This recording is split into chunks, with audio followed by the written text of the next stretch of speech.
दोस्तों आजकल आप जैसा कि हम लोग सभी जानते हैं, आप लोग भी जानते हैं कि फेसबुक सोशल मीडिया का बहुत ज़्यादा ट्रेंड चला हुआ है। और दूसरी बात है कि छोटे छोटे बच्चों के हाथ में मोबाइल फ़ोन दे दिए जाते हैं।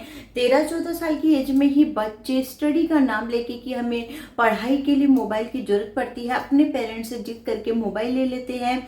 ऐसे ही आज की घटना में आपको जो कहानी सुनाई जाएगी दोस्तों, वाकई में कहानी को आप अपने फैमिली और फ्रेंड्स में जरूर से शेयर करिएगा, क्योंकि ये कहानी जो है दिल दहला देने वाली है।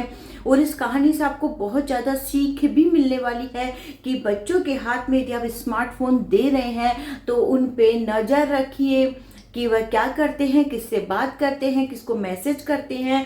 पूरा आपकी निगरानी में होना बहुत ही ज़्यादा ज़रूरी है। यदि आपने लापरवाही करी तो हो सकता है कि आपके साथ भी कुछ ऐसा घटित हो सकता है। भगवान करे किसी ना के साथ ऐसी घटना न हो, लेकिन फिर भी सतर्क रहे, सावधान रहे और अपना और अपने परिवार वालों का ध्यान रखें। और ये कहानी सुनाने का उद्देश्य भी दोस्तों आप लोगों का दिल दुखाना नहीं है, सिर्फ आपको सतर्क और जागरूक करना है कि स्मार्टफोन बच्चों के लिए कितने ज्यादा नुकसानदेह भी हो सकते हैं। आज की जो हमारी सत्य घटना पे आधारित कहानी है दोस्तों, मैंने नाम चेंज किया है। लड़की का नाम सोनिया है और वो मध्य प्रदेश की ये घटना है। मध्य प्रदेश के ही एक गांव की लड़की रहने वाली थी, उसके साथ में जो घटना घटी है वो वाकई में चौंका देने वाली है। तो चलिए दोस्तों, आज की हमारी सच्ची घटना पे आधारित इस कहानी को हम शुरू करते हैं। नमस्कार दोस्तों, मैं रिपोर्टर हिमानी। तो आज की जो हमारी सच्ची घटना है वो मध्य प्रदेश की है। दोस्तों एक सोनिया नाम की लड़की थी। लड़की की एज थी 14 साल करीब की, वो लड़की की आयु थी। और वो लड़की जो थी पढ़ाई में ठीक ठाक थी, लेकिन पेरेंट्स से उसने ये बात की जिद करके, अपने मम्मी पापा से जिद करके स्मार्टफोन ले लिया था कि मुझे पढ़ाई करने में स्मार्टफोन की जरूरत होती है, मेरे सभी दोस्तों के पास फोन है, मेरे पास नहीं है। तो उसके पेरेंट्स ने भी उसको एक स्मार्टफोन दिला दिया था। उसके बाद कुछ दिन तक तो वो स्मार्टफोन का अलग अलग चीज़ों में पढ़ाई के लिए भी यूज़ करती थी। इसके साथ साथ धीरे धीरे वह सोशल मीडिया के अलग अलग प्लेटफॉर्म्स होते हैं उनके टच में आने लगी। फ्रेंड्स लोगों से बताते थे, फेसबुक इंस्टाग्राम अलग अलग के टच में आने लगी। ऐसे करते करते एक दिन फेसबुक पे उसकी, इसका भी नाम चेंज कर दिया जा रहा है, पात्र का रोकी नाम के लड़के से दोस्ती होती है। रोकी और जो सोनिया रहते हैं दोनों कंटिन्यू बातें किया करते थे और दोनों की दोस्ती धीरे धीरे गहरी होती जा रही है। चैटिंग में दोनों एक दूसरे से बातें किया करते थे। सोनिया को भी जो रोकी नाम का लड़का होता है उससे बातें करने में बहुत अच्छा लगने लगता है। और उनकी जो दोस्ती होती है फेसबुक से ही होती है। सोशल मीडिया प्लेटफॉर्म जो फेसबुक इंस्टाग्राम रहते हैं ये कई बार बहुत ज़्यादा नुकसानदेह भी हो जाते हैं। हम अनजान लोगों से दोस्ती करते हैं, लेकिन वो दोस्ती कई बार इतनी घातक भी हो जाती है जिसकी तो कभी कल्पना ही नहीं की जा सकती थी। सोशल मीडिया पे जो दोस्ती की जाती है वो कभी कभी आप लोग के लिए बहुत ज़्यादा नुकसानदेह भी हो सकती है। तो इस प्रकार से दोनों की चैटिंग चलती रहती है, बातें चलती रहती है, समय यूं ही गुजरते रहता है। रोकी नाम का लड़का है धीरे धीरे उस 14 साल की लड़की को अपने झांसे में लेने लगता है। बोलता है कि तुम मुझे बहुत अच्छी लगती हो, मैं तुम्ही से शादी करूंगा, तुम्हारे साथ जीवन भर रहना चाहता हूँ, तुम मुझे बहुत अच्छी लगती हो। और लड़की भी खुश हो जाती है कि मुझे कितना पसंद करता है, मेरे साथ ही शादी करना चाहता है। वो लड़का जो था उसकी आयु 18-19 साल के आसपास थी और लड़की जो थी 14 साल की थी। वह उसे बोलती भी थी कि मैं अभी छोटी हूँ। तो वो बोलता था कोई बात नहीं, बड़ी हो जाओगी, लेकिन मैं तुम्ही से शादी करूंगा, तुम्हारे ही साथ जीवन गुजारना चाहता हूँ, मैं तुम्हें बहुत पसंद करता हूँ। ऐसे से करके लड़की भी सोचती है वो मुझसे बहुत ज़्यादा प्यार करता है, ऐसी ऐसी बातें करता है, बड़ी बड़ी बातें करता है।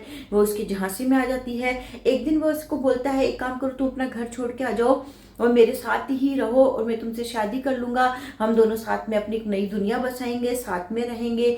और लड़की भी उसकी बातों में आ जाती है। वह भी सोचती है कि ठीक है, मैं घर छोड़ के चली जाती हूँ, ये मुझसे कितना ज्यादा प्यार करता है। वह अपने माँ बाप के इतने सालों के प्यार को भूल जाती है और उस लड़के के झांसे में आ जाती है। एक दिन वह स्कूल से जब निकलती है तो अपने कुछ कपड़े बैग में रख लेती है, रख के वह स्कूल के लिए ऐसे निकलती है। और वो स्कूल न जाके उस लड़के से मिलती है जो वो जगह बताता है। जब उससे मिलने जाती है तो देखती है कि रोकी नाम का जो लड़का है वो तो ट्रक ड्राइवर है। ये देखकर उसे बहुत आश्चर्य भी होता है, लेकिन वह तो उसके प्यार में पूरी पागल हो चुकी थी। उसको मतलब इस चीज से फर्क नहीं पड़ रहा था कि वो एक ट्रक ड्राइवर है। ट्रक ड्राइवर होने के बावजूद भी वो उसके साथ में हो लेती है। उसके ट्रक में जो जैसी सवार होती है तो वो बोलती है कि 2 लड़के कौन है, क्योंकि उसके ट्रक में पहले से 2 लड़के मौजूद थे। तो बोलते हैं कि नहीं नहीं, ये मेरे दोस्त हैं और आगे जाके हम शादी करेंगे तो हमें गवाही के लिए कोई 2 लोग तो लगेंगे ना, इसलिए मैं इनको साथ में लेके चल रहा हूँ। फिर वो उसके बाद में भरोसा कर लेती है, ट्रक में बैठ जाती है। उसके बाद में जो उसका दोस्त था कुछ देर बाद वह ट्रक चलाने लगता है और रॉकी नाम का जो लड़का होता है वह उस पर गलत काम करने का दबाव डालता है, मना करती है, लेकिन फिर भी वह उसके साथ गलत कर लेता है। और उसके बाद उसके 2 दोस्त रहते हैं, वह भी उसके साथ में गलत करते हैं। इस प्रकार से 2 दिन तक वो लोग तीनों मिलकर उसके साथ में गलत काम करते हैं और इस प्रकार से उसकी बहुत बुरी स्थिति हो जाती है। ऐसे करके वह सोचते हैं, बाद में तीनों दोस्त मिलकर प्लानिंग बनाते हैं कि यदि हम इसको छोड़ देंगे तो ये आगे जाके हमको फंसवा देगी और हमें जेल भी हो सकती है। तो वो लोग प्लान बनाकर उस लड़की का खेल पूरा खत्म कर देते हैं और उसे एक पास ही की जो एक नदी रहती है उसमें उसे फेंक आते हैं और अपना लौट जाते हैं पूरा काम करके, और उसे धोखा दे देते हैं। तो फिर उसके बाद में जब उसके घर वाले जब उसकी गुमशुदगी की रिपोर्ट पुलिस स्टेशन में दर्ज कराते हैं, पुलिस जब उसे तलाश करती है और पुलिस को जो पता चलता है कि ऐसी जगह में एक लड़की की ऐसे बॉडी मिली है, पुलिस उसके पेरेंट्स को बुलाती है, बोलती है कि एक बार आप देख लीजिए कहीं आपकी बेटी तो नहीं है। जब वो आके देखते हैं और अपनी बेटी को देखते हैं, फूट फूट कर रोने लगते हैं, बोलती है हमारी ही बेटी है।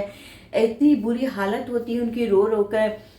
वो आश्चर्य कर रहे थे कि आखिर में हमारी बेटी यहाँ से कहाँ पहुँच गई और ऐसा उसके साथ में किसने किया, ऐसा क्यों हुआ, कैसे हुआ, कई सवाल उठ खड़े हुए थे। उसके बाद पुलिस जो है वो लड़की का कॉल डिटेल निकालती है तो पता चलता है कि एक रॉकी नाम के लड़के से वह कंटिन्यू बातें किया करती थी, चैटिंग किया करती थी और लास्ट जो मैसेज कॉल थे वह भी उसी लड़के के थे। पुलिस को देर नहीं लगती, तुरंत उस लड़के को पुलिस पकड़ लेती है और पकड़ने के बाद जब उससे पूछताछ की जाती है तो मामला सामने आता है, पूरी बात सामने आती है। तो ये खबर तेजी से सब जगह फैलती है तो लोग दंग रह जाते हैं कि बच्चे के हाथ में फोन देने से इतनी बड़ी घटना घट गई। फोन देना जहां तक तो ठीक है, उसके बाद पेरेंट्स का जागरूक नहीं होना, ध्यान नहीं देना। यदि पेरेंट्स उसकी हरकतों पे ध्यान दे लिए रहते, वह किससे मैसेज कर रही है, बात कर रही है, तो हो सकता था कि वह इतनी बड़ी घटना घटने से उसे बचा सकते थे। लेकिन पेरेंट्स की थोड़ी सी लापरवाही की वजह से इतना बड़ा कदम उस लड़की ने उठाया और उसका फायदा उस लड़के ने उठाया, उसके दोस्तों ने उठाया। उसके बाद पुलिस भी हैरान थी कि कैसे एक 14 साल की मासूम बच्ची इसके चंगुल में आ गई और उसके दोनों दोस्तों को भी अरेस्ट कर लिया जाता है। अभी उनके ऊपर केस चल रहा है, उन तीनों लोगों को कड़ी से कड़ी सजा दी जाएगी, लेकिन उनको कुछ भी सजा मिले लेकिन एक मासूम 14 साल की लड़की की तो जिंदगी खराब हो गई। तो दोस्तों इस कहानी को ज्यादातर अपनी फैमिली और फ्रेंड्स में शेयर जरूर करिएगा, क्योंकि वो भी सावधान रहे, सतर्क रहे और अपने बच्चों पे कंटिन्यू निगरानी रखे कि वह किस समय क्या करते हैं, किससे बात करते हैं, ये देखना बहुत ज्यादा जरूरी है। ये कहानी सुनाने का उद्देश्य भी, ये घटना जो सच्ची है सुनाने का उद्देश्य भी दोस्तों यही था कि आप लोग सावधान रहे, सतर्क रहे।